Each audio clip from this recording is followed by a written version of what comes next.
Hi everyone. In this video, I'll show you how to permanently delete your Google Workspace account. Deleting your Google Workspace account is an important step if you've decided to transition away or no longer require these services. While the process is straightforward, it's crucial to pay attention to every step to ensure all data is handled properly and nothing important is overlooked. First, navigate to Google Workspace in your web browser. Once there, locate the admin console, which is essentially the hub for managing your account. Make sure you're logged in using your business email, as this ensures you have the necessary permissions to proceed with the account deletion. Next, look towards the top right corner of the page and find the Google Apps menu.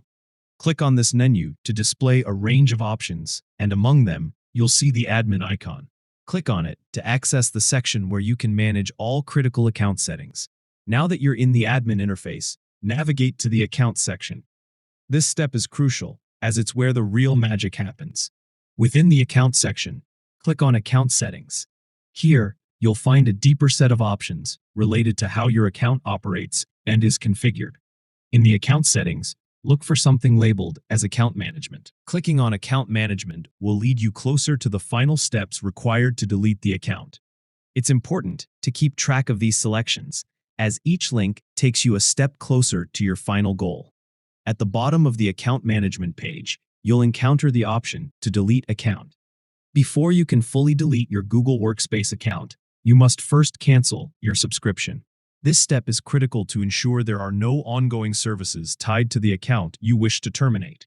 A link is typically provided within this section to direct you on how to cancel your current subscription. Once your subscription is successfully canceled, returning to the Delete Account option will allow you to proceed with finalizing the deletion process. Always remember that this action is irreversible, so double-check that everything is sorted out and backed up if necessary before proceeding. And that's it. You've now gone through the necessary steps to delete your Google Workspace account permanently. Thank you for watching, and if you found this tutorial helpful, be sure to check out our other guides on managing your digital workspace efficiently.